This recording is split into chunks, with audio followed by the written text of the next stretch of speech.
You all right? Yeah, fine. I'm good, he says. I'm good at this now. It's been non-stop.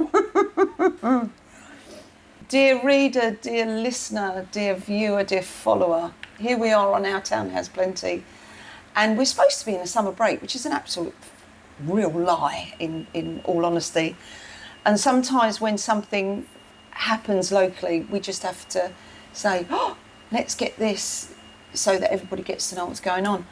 And so for those who've never seen the podcast, we are Our Town Has Plenty. I normally have a co-host, Amanda, but she doesn't even know I'm doing this today because it's been very spontaneous. We're a good news podcast. We're an antidote to a lot of the stuff that's going on in the world. And being in Hastings, there's loads of good news that happens. So we like to capture it and we archive it, and so that people can see what a great town we have. And we're very, very lucky.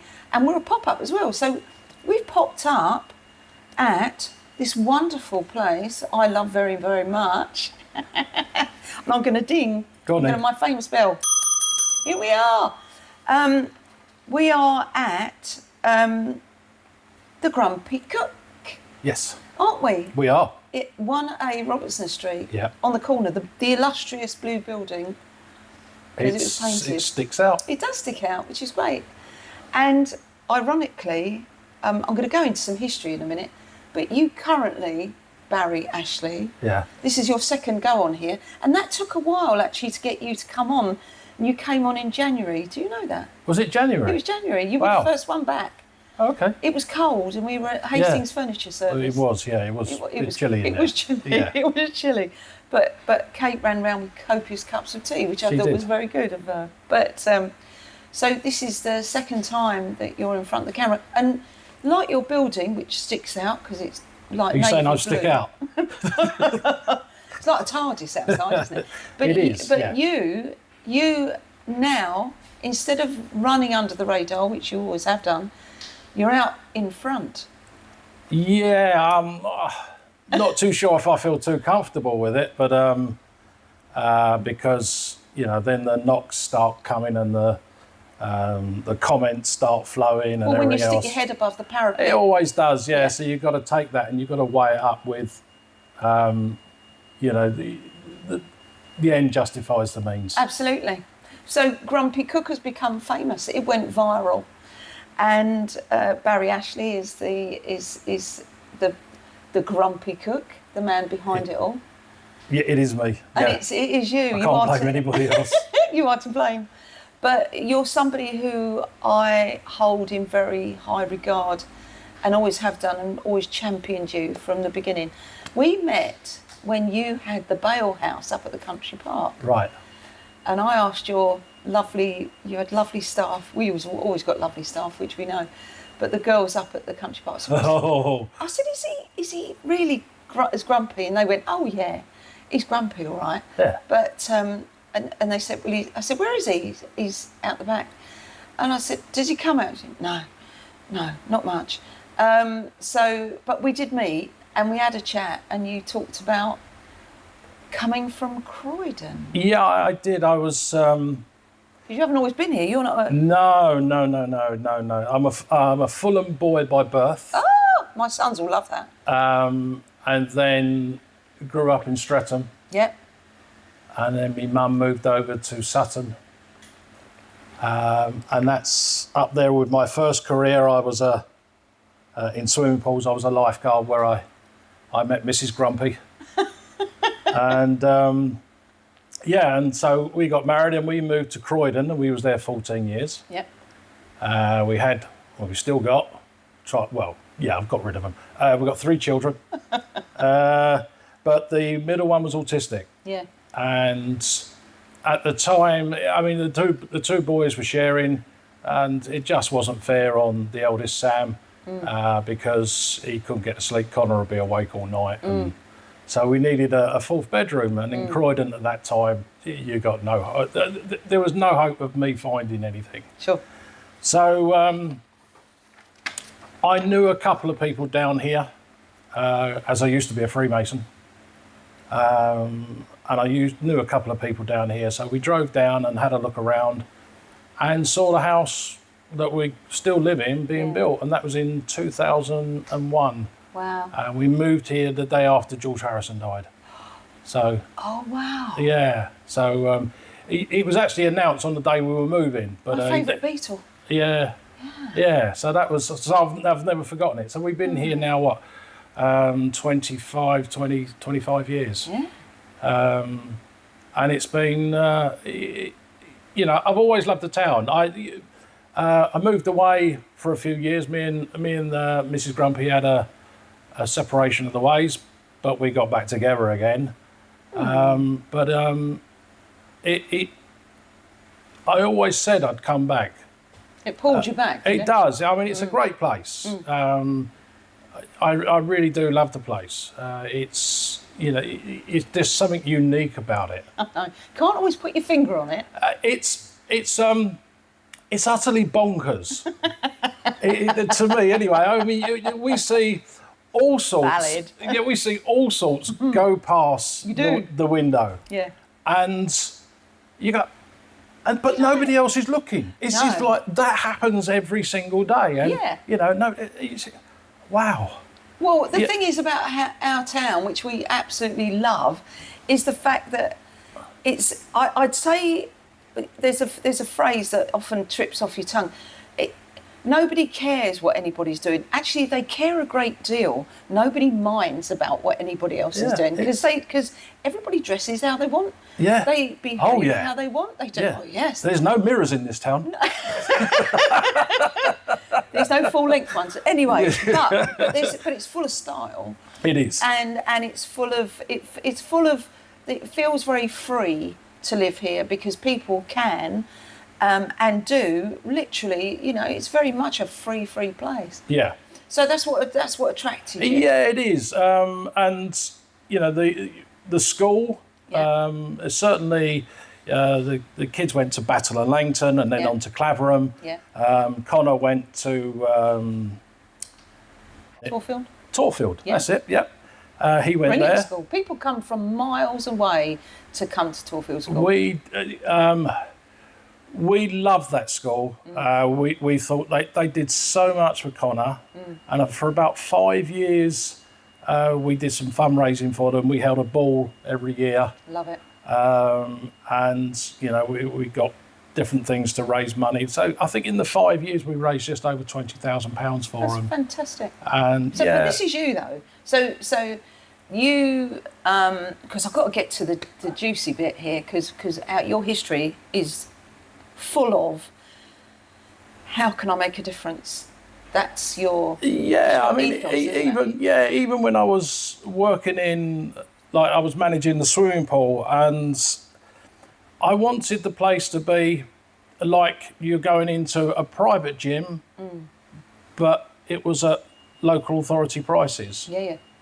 And so even then, it was always trying to do my best to make it easier for those that are on lower wages to experience what everybody else experiences. So what you're doing in your ethos is inclusive. Yeah. Let's get everybody to have some of it rather than you can't. It always have has been.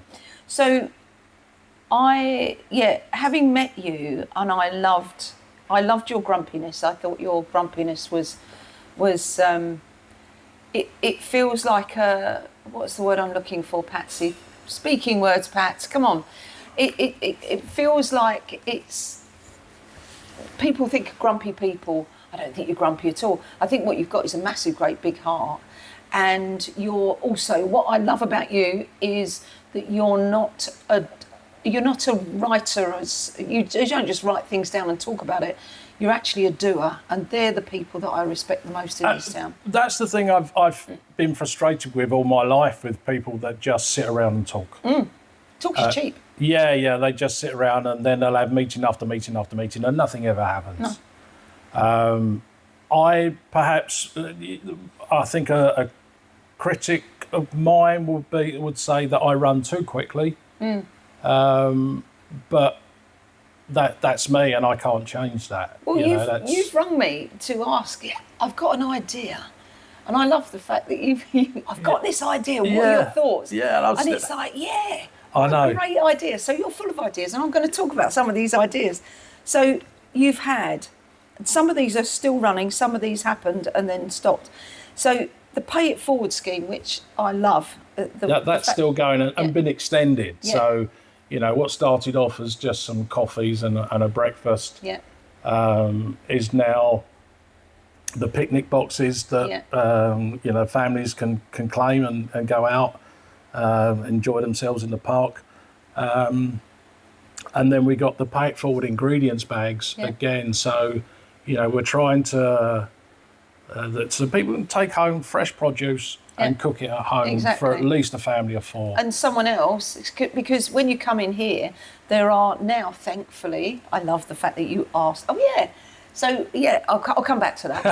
But she says I'm all over the place because this does excite me. So now all over the place, because the last time we interviewed you, it was like, there's no notice anywhere that about what you actually do behind the scenes. So it's not just a cafe. So people can have a lunch or a cup of tea and a cake or whatever, and the cakes are legendary, they're huge. If you got that on the B-roll, please tell me you got the cakes on the B-roll. And you can pay for a lunch, you can pay for anything. There's all sorts of things you can pay for. But you put that money and then that makes sure a family or whoever can eat. You got free training for young people, and they weren't just young people who work for you. No, we had, when that started off, what was help funding that at the time was everything we were making at the Bauhaus. Yeah. And so I had Lauren here, who was absolutely brilliant at it. And we must have trained over 100 people. And they range from 16-year-olds up to, I would say, 50, 55-year-olds. And that's marvellous. So, so when people say, I don't have experience, well, you couldn't come and worked that was the whole point of it, so people could try and get jobs in the town. And we also paid them to have their level 2 food hygiene, do that online. Yeah. So they left with the experience of being able to make coffee. Excuse me. Something tangible. Yeah, and with a bit of luck, some of them got jobs, in the town from it, and so. But sadly that had to stop because it was, not only it's someone's wages full time, and then it takes up room so customers can't sit down. But the whole point, again, was doing it in-house, so doing it in an actual working environment. But it doesn't stop you doing it. And that's I'm going to go on to the others because you've got loads. I've got a whole list here. Go on then. So to combat loneliness, free cream teas for over 65s, which I thought was just brilliant. Yeah, that started, that was probably the first thing I ever did. That started just after lockdown, when we noticed that there weren't any elderly people coming into the cafe. You'd lost them? Because they were scared. Yeah. They'd lost the ability to socialise. Absolutely. And that's when I found out that charity is a barrier for people to participate. Because, the word charity often. Yeah, because I actually put out our first, when I advertised it, this is our first charity event, free, cream tea. And no one. No one applied. No one signed up. What changed? And I left it a week, and I dropped the word charity. We're doing a free cream tea. Yeah. And it filled up within 24 hours, and so much so I then had to put on another one. I love that. So that got people back out again. Yeah, and it got them back out, and it was one of the most wonderful things after lockdown. And I was in the kitchen. This was up in Milton Keynes, and I was in the kitchen, and you could just hear all this chatter and laughter. And that's lovely, isn't it? Being in the kitchen here. Yeah, and that was just the best thing. It really was. And so when I came down to Hastings, or came back down to Hastings, I wanted to continue that because obviously we have a very high retirement population down here. So it's something I wanted to continue. And we get it varies in numbers what we get on a Thursday, but they come in. It might not be always a cream tea, but it'll be cake and and they all sit here and moan about me, and it's great. I love that. So you've got the kids, kids breakfast club. You've got story time and baking with Grumpy, which I love very much.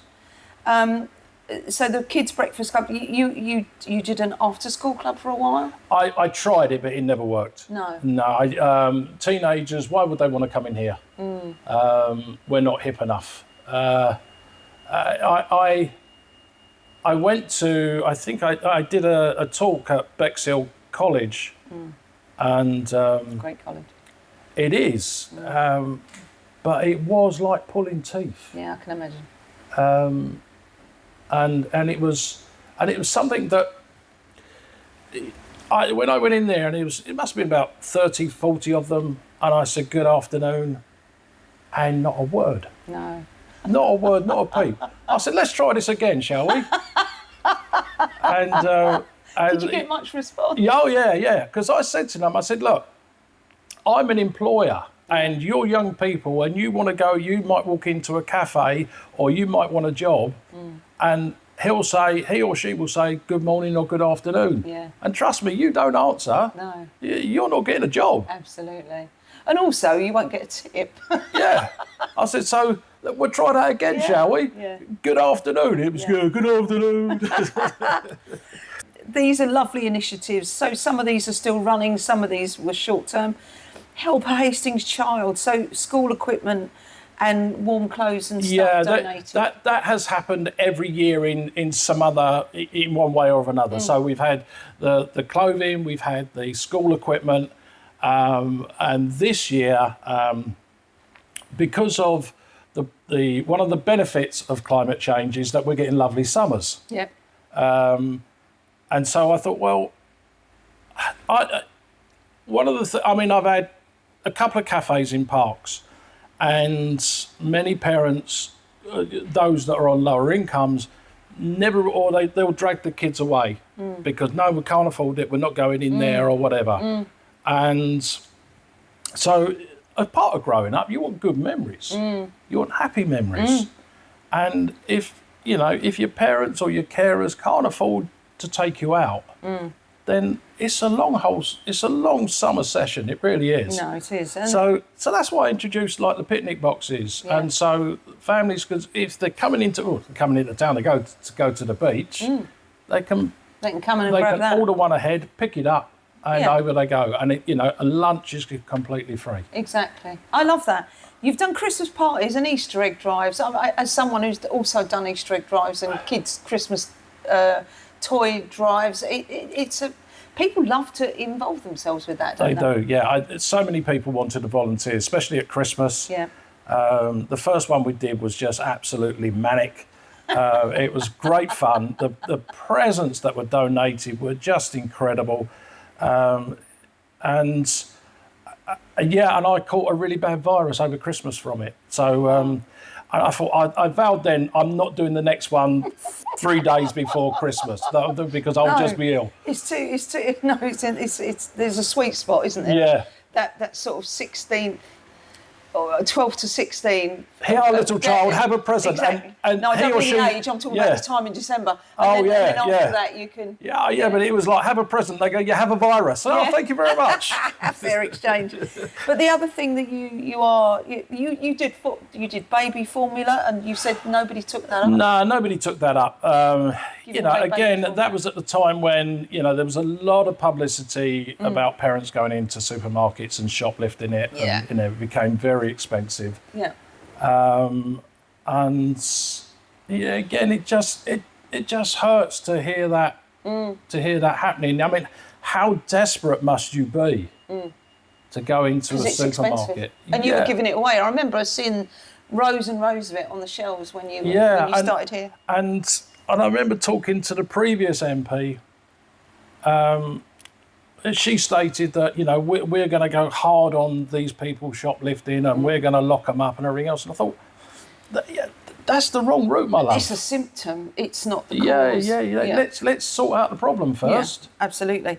So the other thing that I love here, because people are now starting to get a real picture of the man who's become viral, because they don't really know why all this has got some context to it.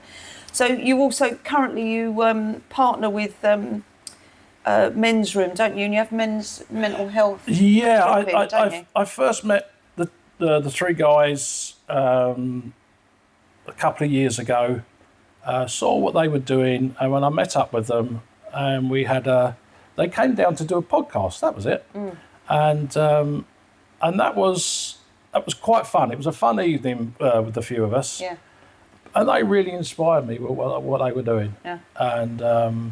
And again, great team, aren't they? yeah, they are. They're fabulous. Trav, Maz, David. Yeah. And they've gone on to do Talk Club. Yeah. Which I think quite a few people attend, and that's held here as well. So Trav and the gang do one week, and you do the other week. So it's every other week, isn't it? No, it used to be, but we're now just once a month. Oh, okay. Because I think Talk Club really needs to be more prevalent. Yeah. This is almost like a lead into Talk Club. I mean, I make food for everybody, so I cook them a meal. Again, which is free. They get teas, coffees, and everything else. Yeah. And so they're able to come here and really meet Trav and David. Maz is always somewhere around the world. Sure. And then and they can see that it's just normal. Nice. And then David and Trav will mention Talk Club. And next thing you know, they're at Talk Club. So you're a bit like a feeder into I feel. I don't think it was ever going to be that way, but that's how it is now, I think. Yeah, I think that's great. Because quite often, when it comes to particularly men's mental health, it takes courage for them to actually find the actual unit. Because it's like, oh no, and it's a nice idea, but actually theorising it is one thing, but actually embodying it is something else. There are many different versions of it around the town.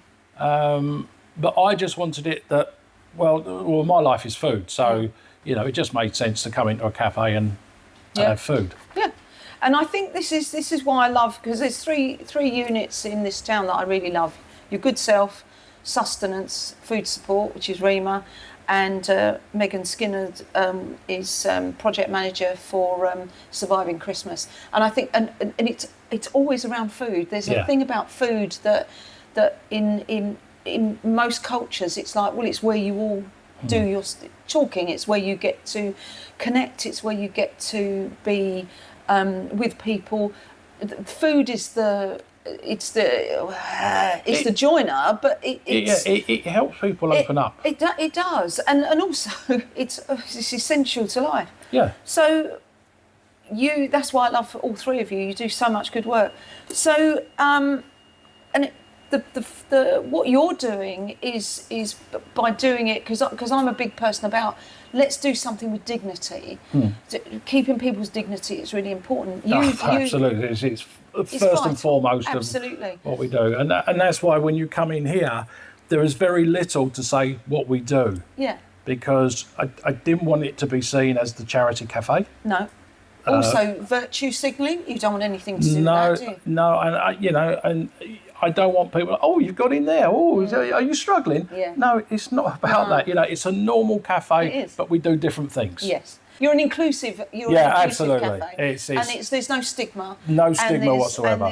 And no judgment. And that's what I love about it. That's the essence of it. Even the pay it forward. We first had all the receipts on the board. I remember. And I thought, oh, that's terrible. When I was looking at it, I thought, that's terrible.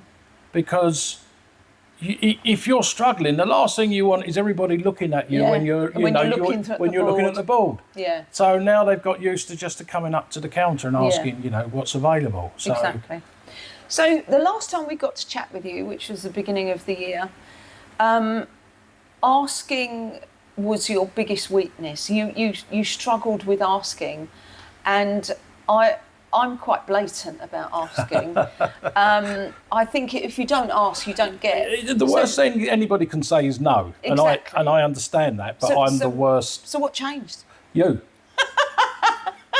Yeah, I mean, you brought it to the. It was two things. You brought it to the forefront about that, but just before then, we were after a Christmas tree. Yeah. And I thought, oh God, another 60, 70 £70 I got to fork out. Easily, yeah. And the girls went, why don't you just ask for one? Absolutely. Oh, well, and they went, just ask for one. I went, okay. So I asked for one. Women are good like that. And And literally, it wasn't even up for a couple of hours. The lovely people at Priory Meadow came forward and got us a tree. Absolutely. You know? And so, you know, and then what you said as well, and I thought, you know, I've got to be more proactive in doing that. Because now just the profits from the cafe is not enough to really sustain what we want to do, because in hospitality now things are just so difficult. They are. And the fact that you run on a kind of a not-for-profit. That's how we run. I mean, I people don't believe me. I don't take a salary out of this place. Nope. Never have done. Yeah. If it wasn't for Mrs. Grumpy, all this would have ended. Yeah. That's without a doubt. Last 3 years have been easier because my private pension paid out. Yep. So I get my monthly pension, which helps. What a relief. Yeah, absolutely. Me too. Yeah. Thankfully. I know. Finally. I know. And so that for me, you know, that helps. But the building needs maintaining. And all my lump sum from my pension got this place. Right. So, okay. You know, so when people, you know, he's on a scam. I'm not on a scam. No. It's taken all my bloody money. Yeah. All of it. Yeah. You know, and so, yeah. It changed how you felt about asking.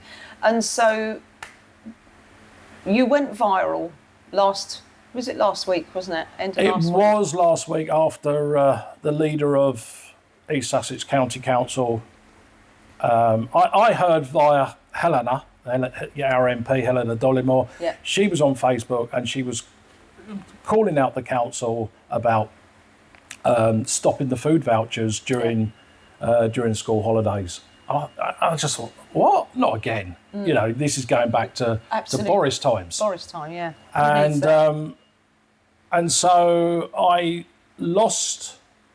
I threw all my toys out the pram. I'd stuck my phone on there. I thought, right, I'm videoing. I'm going for it. Talking. And I thought, well, we're doing the free, the pay it forward food boxes anyway. Mm-hmm. If we charge a child to eat, it's £2. I just thought, what's £2 a child? Scrap that. So any child can come. Any parent can bring their child in. It doesn't matter. They don't have to buy anything. They can have eat free here. So they can have cereal or toast and they can eat free here. Or they can apply for the boxes to take away. And so I announced that. Yeah. It went silly. And then obviously people are going on Facebook calling out the council, justifiably, in my opinion. They were trying to state what their position was, and it was just rubbish. This is our county council. This is our county, not Hastings. No. And not the borough. And then Sunday afternoon, a week ago Sunday, I got a WhatsApp message from him. And he said... He being the boss? He being the leader of the council, yeah, Andy Woolley. Yeah. I've named him. Oh, that's it. Yeah, that's more police. What happened when you named him? Yeah. He says that I was inciting hatred. Oh. Because of the comment that I put in there that if they don't start feeding the children, then I hope the voters at the next election wrap his sandwiches up in a road mat. Now that's using that was using the analogy that James O'Brien uses, and I thought, you know, that because it was to do with food, I thought that fits quite well. We used to get that as a threat actually when we were teenagers. My stepdad used to say, "Don't behave yourself. I'm going to wrap your sarnies in a road map. And I'm going to move, and you won't know where I am."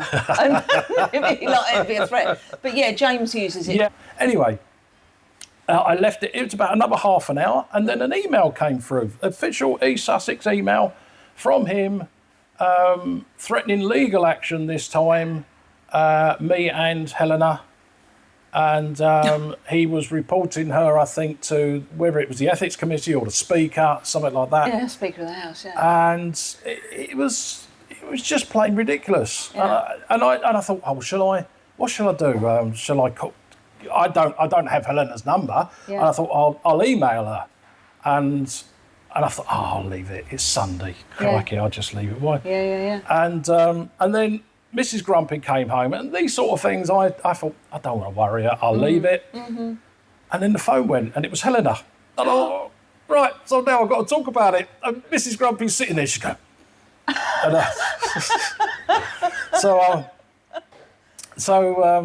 yeah, and Helena said, look, yeah, I understand you've got this. She reached out, which was quite nice. And I said, good. And she said, look, I've taken advice. You've done nothing wrong.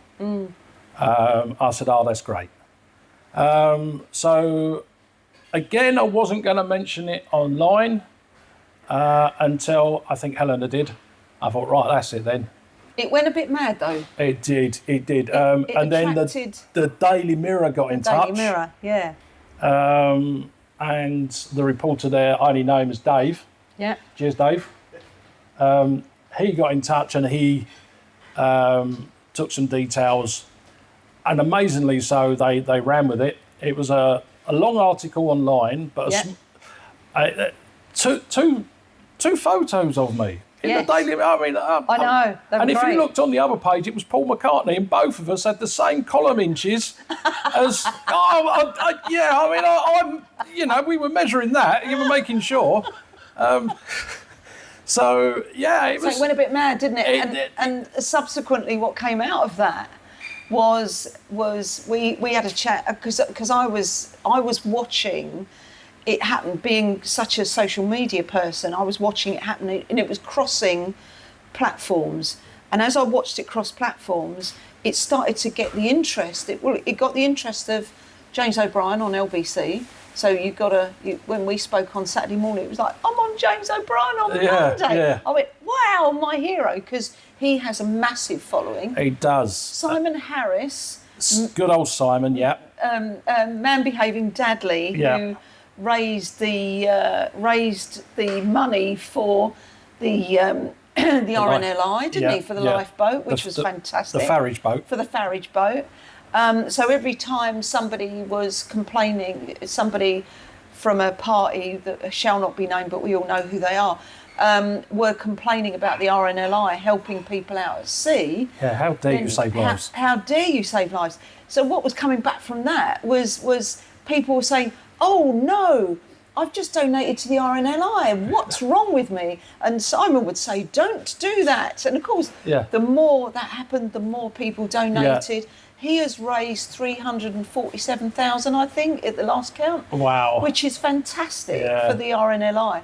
But the whole point behind that is we won't tolerate hate. Yeah. And we won't tolerate othering of people. Absolutely. So people who don't have money will not be persecuted. People who don't have a home will not be persecuted. That's how we feel about it. Yeah, it was. And these people got behind you. Andy Oliver got behind you. Andy Oliver, yeah. I mean, that's she put a little kiss, and I want that kiss.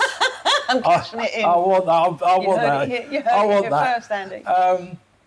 But then there was Politics Joe, Hope Not Hate. Love it. Politics Joe. Yeah.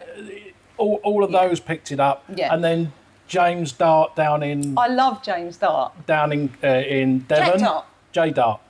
James, John. I don't know. There's brothers. The Dart. Yes, there's two brothers. Yeah, James and Jack. Yeah. And he's picked it up and he's run with it. Yeah. And again, I didn't ask her. I thought, who is this person? Yeah. And love it. So and it's just gone. It's just gone incredible. I mean, the comments and the donations are coming from the Scottish Highlands down to Cornwall. I love that. And all around the world. Yeah. And all these people are helping. They're helping people of Hastings, which I think is just the best thing. Last night was it was a £10 donation.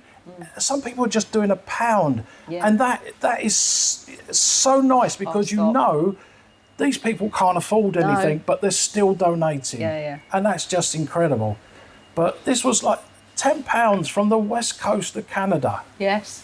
God bless the Canadians. And he said, I picked this up online. I think, elbows up, Canada. Yeah, Yeah, and they've been from California, they've been from Denmark, Sweden, lovely. France. That's It's lovely. just been, it's crazy. Mate. And it just goes to show that, certainly in this country as well, because there have been thousands of comments in this country, that how dissatisfied they are that now children are going hungry. Yeah.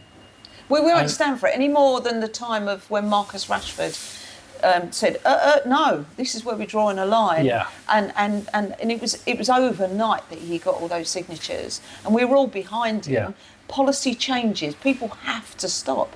So what happened with Mr. Woolley? Well, Did that change? the only thing that changed is that LBC got in touch with him, and he made a statement saying that To them? to them, not to me. Not There's to been you. nothing to me, and as far as I know, nothing to Helena. How interesting. No apology. You can imagine how my other half was feeling when someone's threatening the police on me, but all he can think about is himself. But no, there hasn't been anything. But he basically said he was in the wrong doing that, and that no child should go hungry. Well, I've got news for him. They are going hungry. Yeah, they are. I showed you that message earlier of, they're saying they're putting on all these different schemes. Well, in essence, they've thrown out a net. Yeah. And hoping that they'll catch everyone. But And also that people have to go to them. And that's the worst thing. And that completely bypasses the reason why you do what you do here. Please, sir, can I have some food? Exactly. And here we go again. The dignity hits the skids. And then why you should get, that? the trolls coming on saying, "Oh, they got to feed your own kids." Oh, come on! If you have kids, you should be able to pay for them. Yeah. I love that line.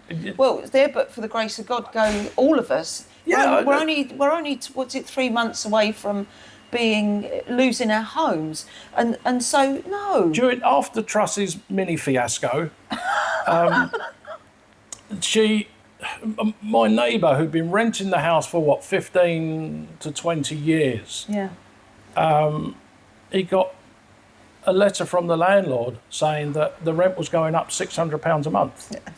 No, that's what you'd expect to be a rent, not an increase. How do you go to work the next day and say, "Excuse me, boss, Yeah. can I have another £600, please, a month?" Because I think the understanding at that time was oh well, we're just going to we're not going to ask permission. We're just going to go ahead and just hoik it all up. And so subsequently, I know that listening to people who've had to so many of my friends have had to change their living arrangements and really have to compromise on their living arrangements because a landlord has decided that, I can ask for that because Hastings is up and coming. Yeah. And that is where we're hoist by our own petard in the way that we're popular. Yeah. And subsequently people have had to, greedy people have taken advantage of it, and they don't remember, all it was a catastrophe for the local authority, like the homeless that it caused in Hastings and in Eastbourne. Yeah.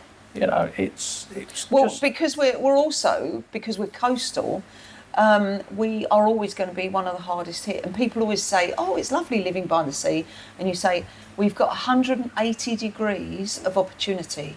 When you live inland, you've got 360, but we have 180, so we've got all the blue space, which is lovely. Yeah. But it actually shuts off an amount. So I'm aware that your wonderful staff have all started to arrive, and you're going to you've got 9 minutes. My final thing that I want to do. Go on. I'll be asking Helena today for I do want to meet with the Minister of Education. I love that. And I think, we should put something in place that the local authorities must publish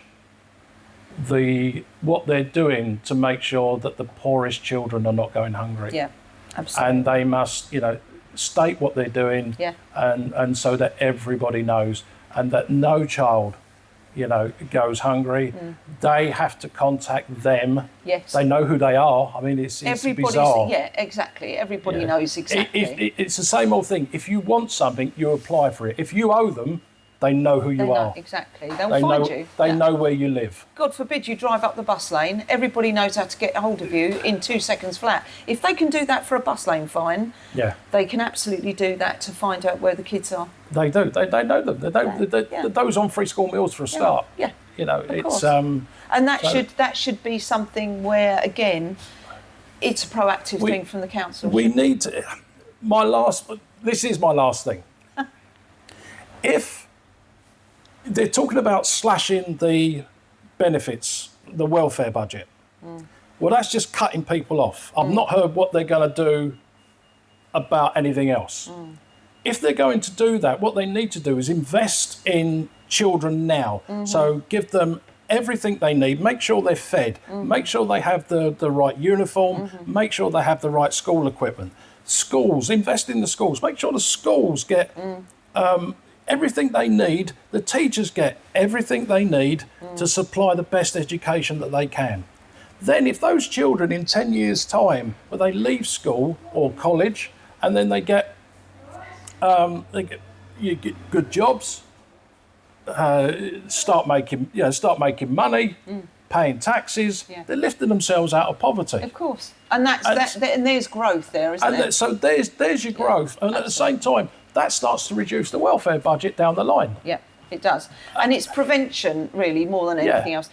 My theory behind this is 14 years of asset stripping. What I feel has happened is people get upset about, we've got to spend money. I feel like we've, as a country, we've been handed a house that has had all the wiring taken out, all the plumbing taken out, all the insulation taken out. So you basically it looks like a house. But if you've got that and you have to renovate it, you must invest in that to make it safe, comfortable, warm, and habitable. And that's what we've got to start thinking about. Getting a sense that actually we're not giving money away. We're investing in A, the children, B, the health of the nation, and the well-being, so that people actually stop. They're not constantly walking around in a state of emotional threat. If if the local authorities or the government want to punch down, yes, I'll punch up. And we'll punch back. Yeah. Absolutely. So thank you. You start. How do people find you? Walk through that door. Walk through. So 1A. So you can't. 1A Robinson Street. You can't miss it. We're opposite Cafe Nero. Don't give them a plug. I tell you what. Some of the staff in there are very nice. Do you know they come in here? Ooh. So is it surprising? They're very lovely coffee. Yeah, they're very they're very nice. But yeah, we're opposite there. It's the blue building. Yeah. So come in and pay you a visit and buy some cake. How do they find you now? This is going to go out on YouTube. Grumpycook.co.uk. Grumpycook.co.uk. That's where we are, and that's. And that's where people can donate. And that's where they can donate if they want to, or they can come into the cafe and donate if they want to. I love that. You know, so we've gone all the way virtually to the end of this about talking about people donating. I know. Because I don't like doing it. Because you don't like doing it. No, I don't. But us people who don't mind doing it, it's like... It makes me uncomfortable. Yeah. I don't like doing it for me. And the other thing... doing it for you. But the other thing I don't like is praise either. When people come in and praise you, it feels... It just doesn't feel right. Well, I used to work for a local authority. I'm used to read people writing in and complaining about me. Absolutely, I feel the same.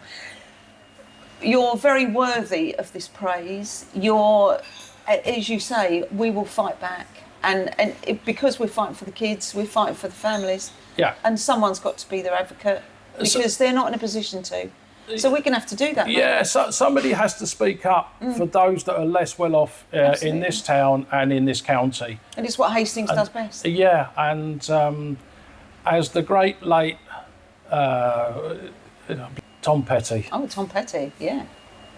Great song, and you know I won't back down. Not going to. Me neither. You've got to do it. You've got to do it. And we're 100% behind you. Thank you very much. So our town has plenty, darling. You've got to use your mug. Yeah. So It's like Coronation Street when they get handed a mug and you know there's nothing in it. No, but they look good, don't they, when they're slurping. Cheers, darling. Bless you, darling. You're an absolute star. Thank you, Barry young man. Ashley, Grumpy Cook, Our Town Has Plenty. Love it. Thank you.